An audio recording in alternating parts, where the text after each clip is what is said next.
Hello and welcome back to Rolling with Stone. This is the third and final edition for spring 2023. I'm here with head coach Tom Stone. Coach, y'all traveled this past weekend to Waco and played two separate games. Y'all played Baylor and Seminole State. How are those games? What are your thoughts? You know, it was a good way to end the spring. We were happy to have you on board with us. Yes, it was so fun. One last soccer trip for the famous Sierra Jones. And it was an important game because the Big 12 opponent, you know, Michelle's doing a great job. They're playing a totally different way than Baylor ever played, which, you know, it's good for us to get used to. I'm sure they feel the same way, getting more games against Big 12 opponents. So, you know, the first one was an hour-long game. It was pretty even. Obviously, it ended 2-2. Both teams gave up a goal that was probably regrettable. Ashley pressed their goalkeeper into an error and scored, and then we slipped and fell on a cross, and they scored. But the first two goals, one for each team, were legit. A lot to learn on the one we gave up, and then a lot to celebrate on the one that we scored. So overall, I think it's a great way to end the spring, to play another Big 12 opponent that we know will be a big game next year, and then to go on against Seminole State. We got to play, you know, everyone else in the roster in that game. A lot of people got their first opportunities, significant opportunities of the spring, and you know, everybody getting a chance to play on the last weekend I think is important. Sam Courtwright scored the winner in that game, which gave her 2 goals, which is pretty good for a high school senior in the spring.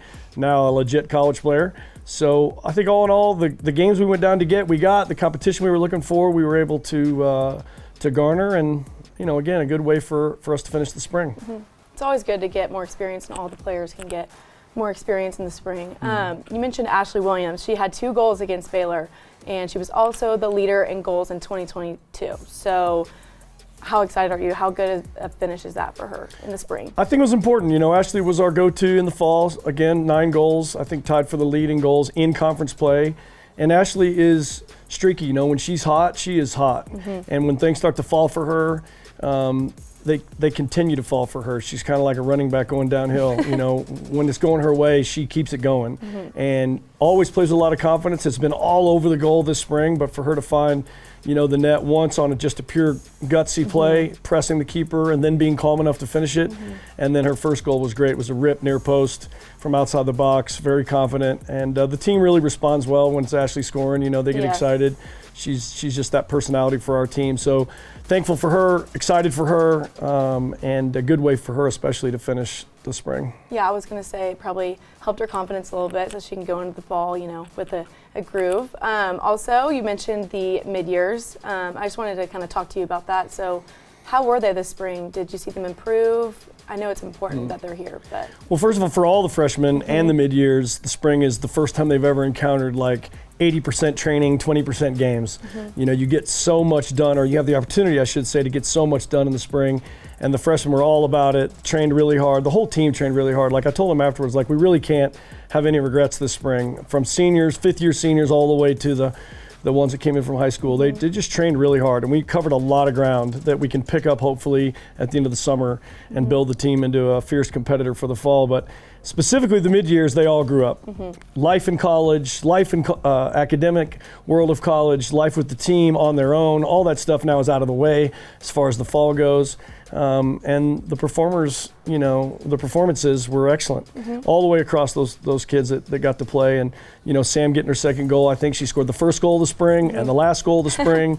You know, Burke was hammering people, Lou, and great in possession. And Lou's just gotten better. She is definitely one that just trended upward the entire spring and finished on a high note. You know, in a game against another Big 12 team, Lou looked right at home, and you know, we're thankful for that and excited for her. And just the whole group again of the mid-years did really well. Story Sexton was really a kind of a momentum changer for us when she came off the bench. Her pressure was unbelievable. The kid can run all day and is super fast and just has such a great attitude about, you know, being a part of the game plan, and got more dangerous as the spring went on. She also had 2 goals in the spring. So 4 of our spring goals were scored by, you know, mid-years, which is also great. And then we'll get Skylar back, you know, from injury in the fall. So I think their overall experience and the contribution of all the young players was key, but you can't really have all that be meaningful if your upperclassmen didn't also invest. And you just, you know, Hannah's one of the best captains we've ever had. Her and Crunch anchor in the back line, and of course Maddie White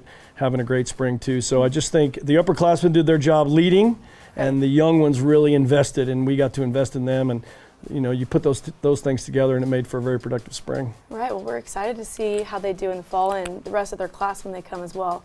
And finally, I have to ask, every spring we usually go to the John Walker Ranch, and y'all went to end the weekend this weekend. How was that, and how fun and important is it to go? You know, it's just a chance to say, okay, spring's over. In this case, it was after our last game, get to, you know, continue that relationship with the Walker family. They've been so sweet to us through the years, and you know, what started with just their generosity and their desire to help women's soccer at Texas Tech, John's alma mater, but it's become so much more than that. You know, it's a real relationship, and we're just so close with those guys, and they've been so supportive of us, and they come to games here and they get to host us there, and when you get down there, you know, with them, the team just gets to turn off their soccer brain and just enjoy relaxing and spending time together. And of course, there's always great food available, which is important.